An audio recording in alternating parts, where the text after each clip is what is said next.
Today's topic is, I think we have somebody else join us. Josh. Hey, Josh, how you doing? Hey, Nick, I'm well. And you? Yeah, good, thanks. Doing well, thank you. Right, so wanted to go through the TCPA thing.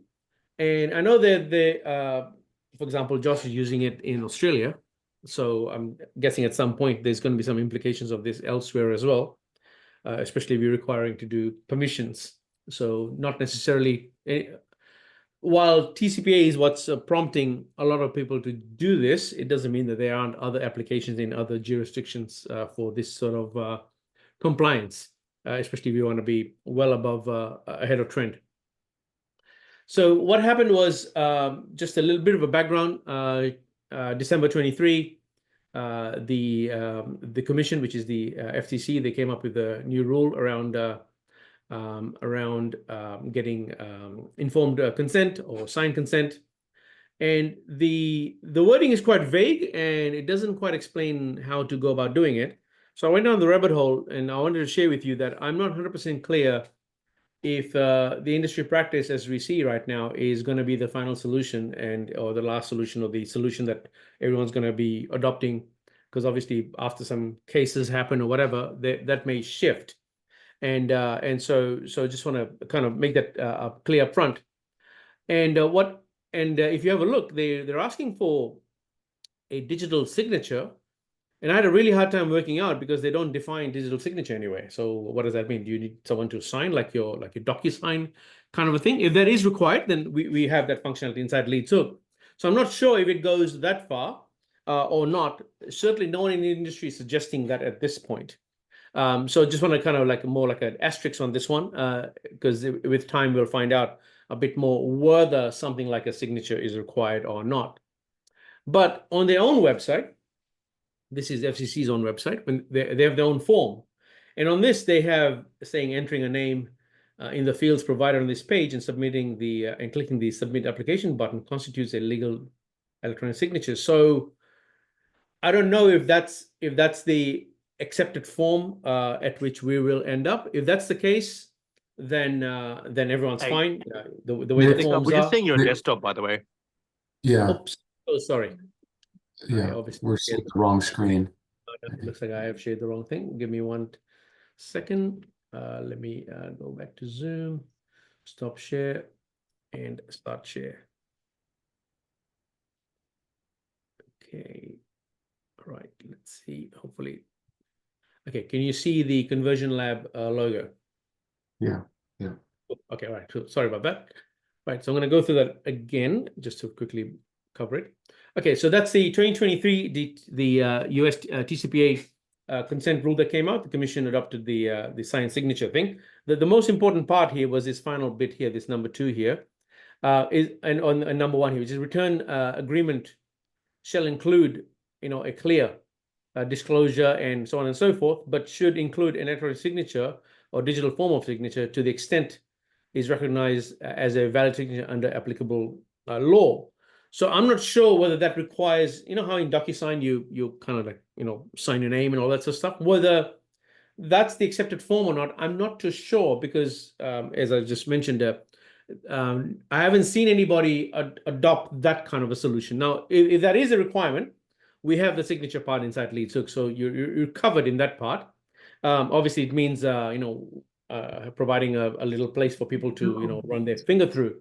So I'm not sure if that's going to be where we end up. But otherwise, on the FCC's own website, they ask you to enter the name, just some fields, and you press the submit button, and they consider that to be a legal electronic signature. And this seems to be the solution that most people have adopted, which is where you make a selection, you put your name and email, so on and so forth, press the submit button, or I consent to getting contacted by these buyers or these offers, and that's it. So if we're to assume that the FCC's own version is the acceptable format of what they consider to be a legal electronic signature, then everybody's fine. But if it's not, and will require perhaps, I know, some cases to come through or whatever, to give more clarity about this, I went to their website and looked at quite a few of the notes just to see if there's any more information about this, but I didn't see anything. Apart from just the legally jargony type content they got sitting on their website, there's really not much else there. So as of right now, I'm not seeing anyone in the industry put in the signature type thing. But if that is required, then that is what's going to be required. And you already have that inside LeadsHook. So deploy that when the time is right. Perhaps your clients will also share with you what they want in terms of what they see as a digital signature, and we'll take our direction from there. Right. So with that out of the way, let's look at the actual setup and what that looks like. I'm going to head over to the diagram over here, which is the first. I'll cover the single buyer situation, which applies to most people, and then I'll cover the multi-buyer situation, which I haven't seen too many people do it, but there are people out there who do offer multi-buyer. So what you have, oops, let me bring it down a bit. Okay. So what we have in this scenario is you have a decision tree. You'll grab a whole bunch of information. You could grab the name and email, phone number up front if you wanted to, in theory, but it doesn't really matter where you get that piece of information. You'll make use API node. I'll show you an example, a working example shortly. Into the lead gen platform is going to bring back the best buyer for that. That could be based on the rules you set up inside the lead distribution platform. So say, for example, if you've got a buy in California and you're sending over a California zip code, and then it'll obviously bring back some sort of a California buyer or whatever. Or perhaps who's going to give you the best buy price in California, and you would return back that buyer's details into the API node. You capture it into the custom field, and then you're going to present that onto the page saying you'll be contacted by company XYZ. There was a discussion that happened inside the Facebook group where someone said that you got to capture your name and email with the consent. I didn't read that in the documents that I've seen, but having said that, there is no clarity about it. So whether that informed consent is provided where they provide the name and email, but I think the concern of the question was more around how does Janea and lead ID and all those guys going to work. If you put in the lead ID at the DT level, then it'll take a video of the whole thing. But if you're putting a video, your Janea or your lead ID script just on this node here, then that is correct. You would need to put your name and email that here as well, because that's going to give the buyer the confidence that the name and email was captured with the consent that they're going to give, right? So based on how you've set your DT up, you would change that. So, but if you are going to put, our recommendation has always been to put the Janea and or the lead ID script at the DT level, and so therefore it covers all of your nodes. But in case you are just doing it on this node right here, then by all means, you would need to put your name and email on this one as well, or any point thereafter is probably the better answer. Sorry, Nick, yeah, sorry, I think you need to share your screen again. It's okay. Yeah, it's just the pictures of you. Right. Okay. Sorry. One second. Okay. Do you see? Yeah. Okay, cool. All right. Thanks for that. I'm not sure what's going on here. Maybe to restart my laptop. All right. Anyway, I'll run through it again. I was seeing it though, so that's weird. Okay. All right, cool. No, thanks for bringing it up and not letting me jump too far ahead. Right, so you have your DT. You're going to make an API call to lead distribution platform. It brings back one buyer. This is in a singular exclusive buyer situation. And then you're going to present that option right over here. The point I was making around Janea and or lead ID is some people will put their scripts on the node itself where they're asking for name and email. If that's the case, then you're going to have to put the consent on the same place as well. Otherwise, it won't take the recording, right? Because it makes a recording of that, which obviously goes with the certificate that goes to your buyers. And so, but my recommendation, or the recommendation we've always said, is to put it at the DT level. So that way, even if you are in the earlier nodes, it is being recorded. So it almost acts like a multi-step form. And then you send that information that the consent has been given, it goes back to the lead distribution platform, and a thank you page gets generated. I'll share an example shortly. Next comes the multi-buyer situation. This one is a little bit more complex to set up. Not the API node stuff, but just the display.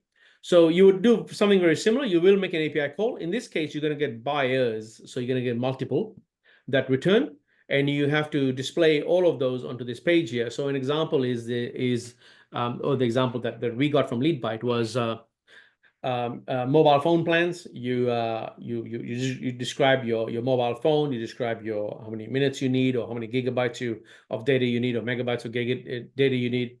It makes an API call and it brings back more than one buyer. It could bring back 1, 2, 3, 5, or 10, or whatever it is. And you want to display all of them. And the person would select saying, yeah, I want this mobile company, this mobile company, this mobile company. So they can pick multiple options. And now you would send back multiple options to the lead distribution platform, right? And that's the only difference between the two.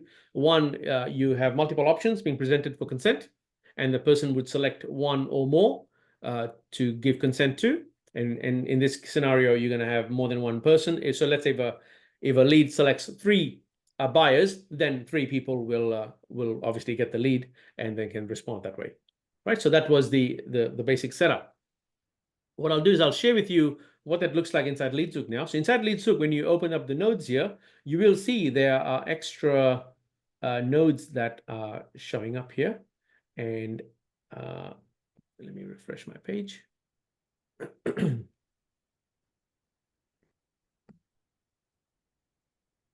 Okay. Looks like that has gone missing in this one. I'm just gonna quickly show you. This is in fact what should be happening. I think I'm not sure what's going on there, but I'll show you what it looks like. Let's just go to okay, test, create.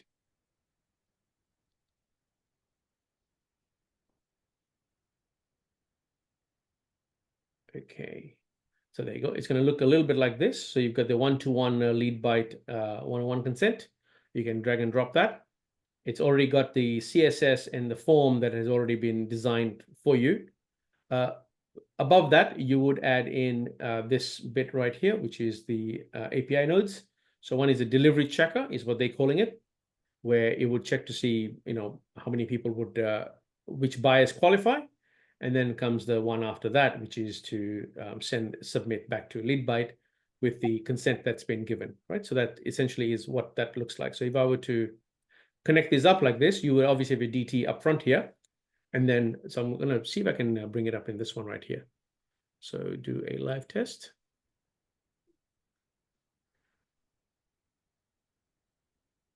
Right, let's do that. Okay, so there you go. This is not designed, but in your case, you would have it designed.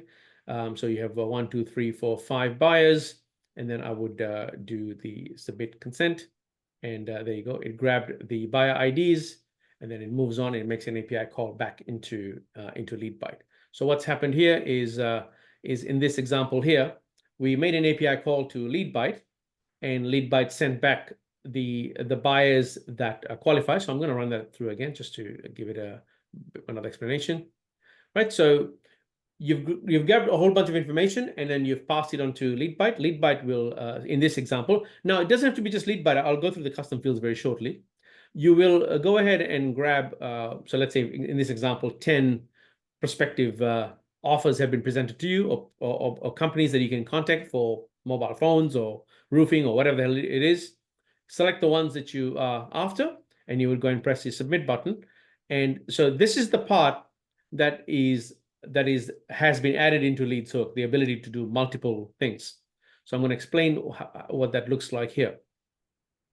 So inside LeadByte, when I make the API call, it looks something like this, right? So I've got my delivery results, which is my property, my JSON property, and that property consists of all of the different bids here. Now, if you're using some other platform, using Google Sheets or using whatever, all you got to make sure is that all of the prospective buyers who qualify to be presented as an offer on this page is wrapped around some property. So in this case, we got delivery results. You could have said, buyers or total buyer list or whatever it is. And this is what we are mapping into the custom fields. I'm going to close it. As you can see here, I'm mapping delivery results into LH delivery results. So previously, when you use our field mapper, you can only do one-to-one. So, but now for the first time, we're allowing you to add all of that into the one field. And then what's happening on this page here, which is where when you drag and drop the actual, when you drag and drop the whole thing, what this page has got is a small script that is reading all the different options that have been presented. Sorry, not this one here. I'm going to show you the actual example here. So what's happening on this page right here, you have all of those options that are available, and we're actually reading them and splitting them up.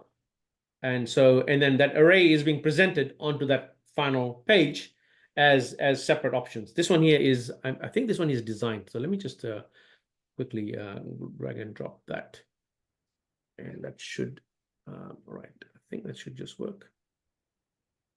Maybe not. I'm just going to do a blank one. All right, test. Okay, drag and drop that right here. Present a thank you page at the end. Okay, thank you. Oops. Like, is there a sample VT for this? Yeah. So all of these nodes are available. They're already available. They've been added in here. So you can just drag and drop that. Oh, sweet. Yeah. So so that way you can build it however you want to build it.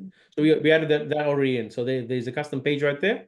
And two API nodes. So this is specifically done for LeadByte. You can amazing. Make the respective edits for other platforms. So as people notify us of other platforms they're using, say LeadCrossbow or whatever, we'll just go ahead and add those in as well. So that way you can just drag and drop it, and that it's all done. So we don't want you to waste time coding all this stuff. If you want to, you can just take this and change the design part of it. So I'm gonna just quickly come here and publish this and show you. We've got so much legacy templates from way back when. Correct. All right. So all right, I'm gonna go with test. There you go. So that's a more designed version of it. Good news, you qualify for whatever. And I'm going to go ahead and select the 4 or 5 options. And this is exactly what we are going to give you. Actually, when you drag and drop it into your own account, it actually will go to this URL right here. That's one of our test URLs. It mimics the response that that LeadByte does, but without the usual checks and balances that LeadByte will do. And because most of the time you got to get the zip code right and all the other stuff. If you send it too many times, it'll reject you and all that stuff. So I did it one time and I copied it and I saved the response into a mock-up basically. It's a mocking service where we have added that in here. So you can test it right away and go, oh, cool. Now I can understand how it works. And then obviously you will then go ahead and update this with your LeadByte URL or whatever third-party URL that you're using. And you would go ahead and make sure that is correct. If you're using LeadByte, this will work as is. But if you're not using LeadByte, you're using something else, and you might have to make some adjustments because your property may be different. So when you do a test like this, in your case, if it's using some other platform, then that property detail might be a little bit different. Now, you're not limited by just grabbing this. So let's say we've got a lead distribution platform that is giving you, I don't know, let's say 5 records like this, and then it's got delivery results 2 or 3 or 4. Then all you need to do is to map all of those. And then on this page here, you will have to make some edits with respect to that. So all we're doing is we're grabbing all of those that data in that field, and we are splitting it up into its respective pieces right here. And then I'm going to go to consent, and that's it. It's done. So from a LeadByte perspective, super easy to set up, handles multiple at the same time. And all you would need to do if you are using this is, and so what I did with a lot of the stuff, because when I was playing around on the weekend to set this up, I basically took all of this and just shoved it into Claude or ChatGPT or something and said, hey, listen, I can see that the color is blue, but I want green, and I want buttons, or I want this, or I want text like that, or font like this and font like that. So if you want to design this bit here, just tell a Claude or ChatGPT to make the adjustments for you, and just copy and paste that directly over here, and that's it, and run it through, and that's done. Now, if you make a mistake and you stuff it up, doesn't matter. Come down to add fields here and just drag and drop that again, and you go back to the original unchanged state, or you can just clone it over here and do it that way.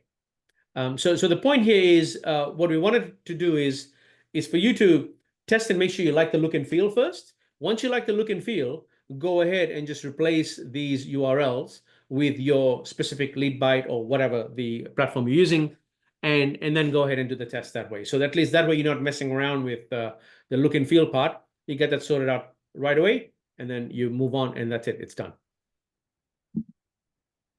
All right. So that's yeah. It was in production, so I'm not sure. Anyway, I'll get back to the dev team with maybe they took it off because they saw some issue or something. But anyway, that's how what the setup's going to look like. And you can see here these nodes have got curves on them. So this is the new nodes actually.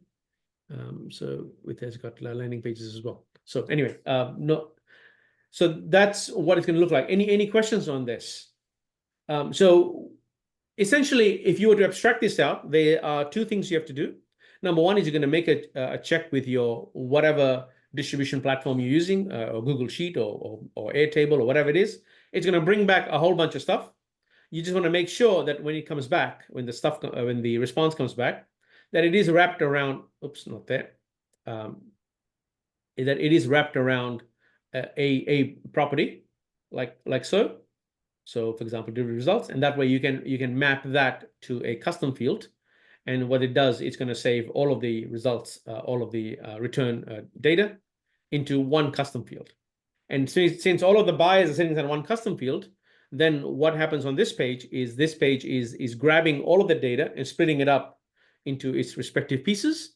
And that's what you see right here, into its respective components. But the code you'll see that we've used is actually is dynamic. So if I return 3 results, it'll just display 3. If I return 5, it'll display 5. If I return 10, it'll display 10. And the code is actually is dynamic. So that's the whole point. Because a lot of the examples that I saw, what people were doing is they were making like a 3, 4, 5, 6, 7, and they had like multiple nodes, and the decision node trying to work out how many responses came back, and it looked like a bit of a mess. And so when I saw that, I was like, you know what, there's a better way to do this, which is essentially just to add a little bit of script that is dynamic enough to understand that 3 buys were returned or 10 buys were returned. So therefore, only to display 10 right here. So if I were to return, 3, it'll display 3 gracefully without leaving you blanks or error messages and all that sort of stuff. So that's it. That in a nutshell is the one-to-one setup inside LeadsHook. All the nodes are available. In fact, I will make sure that they are. I don't know why they're not available in my account, at least in this test account right here. Let me just try that again. They should be here. No, they're not. Okay, cool. Anyway, I'll make sure that's taken care of within the next hour or so, as soon as I jump off the call. Any questions on this setup, or anything that's not clear? All seems to make sense. That field mapping, do we need to do anything with it, or that just work out of the box with these nodes? It'll work out of the box. The only thing you do need to change. So what I would suggest you do is just drag and drop the boxes, get your sample DTE done. Go ahead and make the changes as you require here for the visual part, like what do you want it to look like. And once you've got the visual part sorted out, then make sure just save that as a template. So you can save that as a template. That's your page now that has been redesigned. And then go and change the URLs here for LeadByte. So go and change that one. And then would be the other one right over here, which is the second one, which is, once again, you are going to make an API call to something that looks a little bit like this inside LeadByte. So something leadbyte.com/leads or whatever, and that's going to send the data back. So obviously you want to make sure that you got that correct. This is the part that LeadByte needs to see, which is the delivery IDs, which is the number sequence of the offers that have been selected, and any other further information you want to send. You can feel free to add that in. In the initial part here, in our case, we're not sending anything because we're just making sure that we map the whole thing. In your example, you would obviously have whatever the details you want to put here that you are then using to find the right matching the buyer inside the platform, and you would add that here. And that's it. So yeah, we've kind of made life a little bit simple, and then go ahead and do this. Now, once again, this is we want to provide a WYSIWYG environment for this custom page thing. But because it's so new and I'm not sure where the changes are going to end up with, which is I'm talking about these changes here that we spoke about, like where does this end up? And if it ends up something like this, then we'll deliver the WYSIWYG environment pretty quickly. But if it's not, then we just want to wait a bit to make sure that we don't over-engineer a solution that we can just kind of redo. So this is sufficient for now. If you get stuck with something, just reach out to the team, and we'll make sure that we help you out. In fact, we've got I might add a prompt to the article. So the article is right over here. I might add a prompt in here on how to make the design changes, so that way you can copy and paste that directly into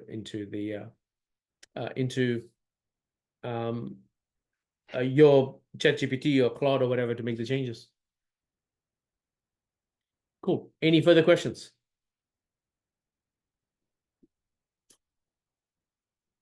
On this? No, don't think so. Cool. That covers everything for me, Nick. Cool. Awesome. All right. So Josh, you're using it for Victoria, right? You're using it for local campaigns. No, we're not using it for Victoria. We will be. Okay. Rather. Yeah, pretty much the same sort of requirements we've been told by that governing body. Okay. But Sorry, it's a Victorian thing or an Aussie thing? In this case, it's Victoria, and I think we might have similar requirements in New South Wales. Okay. Okay. So you might as well just deploy it. Yeah, just for those parts at least. So, yeah, it's campaign specific anyway, so that's fine. Let's just set up that way. That works. Okay. Yeah. Perfect. Cool. Yeah. The one-to-one is a little bit simpler to deploy. You probably don't even need a lot of this fancy stuff here, but since you've already built it, you can do it. So this was more for the multi-buyer situation where people are really, struggling with, how do I handle 3 buyers, 4 buyers, 5 buyers, 2 buyers? So that's the reason for this. But if it's 1-for-1, I don't really think you even need that, because you can just save the response of who the buyer is into custom fields and just display the custom on your phone. There's more just getting that data back initially from LeadByte that wasn't possible in the past. Yeah. So no, I think they've sorted that out. So that's good. Awesome. Cool. All right. Any other questions? Anything else? We can open it up to anything else if you guys want. I know Lead Prosper's opened it up theirs now because I've seen them advertising it. Okay. Cool. Okay. Well, then maybe I'll reach out That's up for you. to Ross and see if we can put their stuff in as well. Yeah. Yeah. What have you done anything with here? This one's wrapped up. Have you tried this cloud computing thing yet from Claude?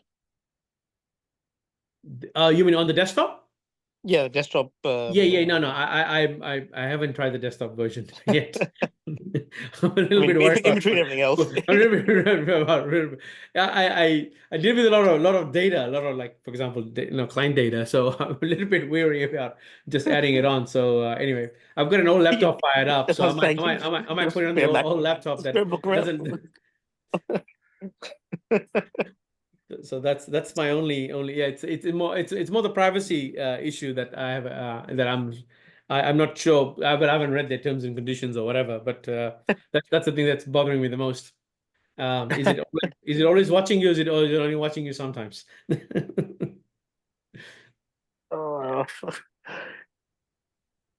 you saw that other post I did about the someone's always watching, Nick. Don't worry, someone's always watching. Yeah, I know. Yeah. So I did the post on making the writing similar to yours using the custom thing inside Claude. Yeah, did you do testing on that, Nick? Or like Yeah. So I did. It actually worked out quite okay. But what I haven't tested is the length thing. So just for on the call here, it's we're referring to this thing right here. So inside Claude now, you can actually set up your custom styles. Go to custom. You can just add copy and paste or upload or whatever. So you can. So I'd be curious to see if we put a 10-page sales letter, whether the response on the other side ends up becoming. So I did a small test where I copied a couple of paragraphs of a blog post or an email, and actually it's pretty solid. It actually it's much more human written thing. So in your case, Paul, you could just copy and paste a few of your old emails that you've done over the last few weeks and get it to just like you can write out the structure of your email of what you want Yeah. to talk about, have the old email, the older 4 or 5 emails sitting over here and saying, hey, listen, can you just rewrite my bullet pointed form in this style and see what it comes up with? I've been doing it into a CSV of Excel document with about 10 emails and then using that as a basis to the style of tone. That is it works. Obviously it's that you can still tell it's a bit of AI. No matter what with this, like it comes out, but I always tweak some you emails have to, you have to. You have to. There's no doubt about that. It doesn't always sound great, but it's a good base. It's a good basis to start. So are you putting that here in project instruction? Yeah. So I put it as a text file and then or a plain file or a CSV. Okay, all right. Okay, so try this. So since they've made the changes, they broke a few things. I had custom instructions sitting over here. It wasn't working so well, and then one day I was like, this is annoying. So I added it here as well. Yeah. So and that ended up giving me a much better result. So so more recently, I'm just taking my custom instructions that I used to put here. I do add it here, and I just copy and paste the damn thing right here as well. So I added in two separate places. Correct. Yeah. And that seems to have stabilized it somewhat in terms of what it is. But as far as custom instructions are, you can actually make sure that you are saying that, hey, these are 5 sample emails that I've got, and I want you to write in the same style, do not deviate, yada, yada, yada. If you write a few of those things, it might yield a much better version. Perhaps still needs some editing, but at least rather than editing, let's say 10%, you might have to edit only 5%, which is obviously a little bit more. Yeah, so are you adding in? You're suggesting adding this in 3 places then? Because I saw you have the style. Yeah. So since I haven't played a lot with the style part here, and I did a small test earlier today, and that worked quite well. Okay. So I would my suggestion was to add all of your last 4 or 5 emails or sales letters, whatever the heck it is, over here, and then set these custom instructions to make sure to don't deviate off the style and so on and so forth. But then also adding those custom instructions as an attachment as well. So you're adding it in 2 places. You add it here, you add it here, plus you have this custom style thing sitting over here. And so that, I think, should get the AI, very clear sign, or the context window, or the context is much clearer as to what to do. Because I find sometimes, but it is getting better. So when they first did the update, 3.5 was rubbish. It actually just went all over the place. That's the old one. So that's the one that we were using in Persuasion SOS. So if you want to go back to the old one, go here. But I've heard some complaints that even the old one doesn't quite work like the old one, if you get my point. So that's the previous one that was doing really long form. That's when I got the whole VSL done by the AI. Nick, has it automatically changed over to the new one? Because I've just been... Yeah, correct. All right. So correct. I need to... So that's the new one. If you're looking for the old one, the one that we played with, then you go to more models and you go and select that. But all right. Yeah. Cool. I don't even go on ChatGPT now. Like it's not even a From a copy standpoint, I think that well, at least so far, Claude has definitely done a much better job of it. So yeah. Just that complexity now. Just for the the research. Yeah, exactly. Yeah. That was good. It's helped a lot. That course, Persuasion SOS, it's kind of like it has increased output massively, like getting stuff done. So it's been a big help. No, good. Right. Any other questions? Anything else? I think that covers it, mate. Yeah. Cool. Okay. All right. Well, then we'll call it a night, and same time, same place next week.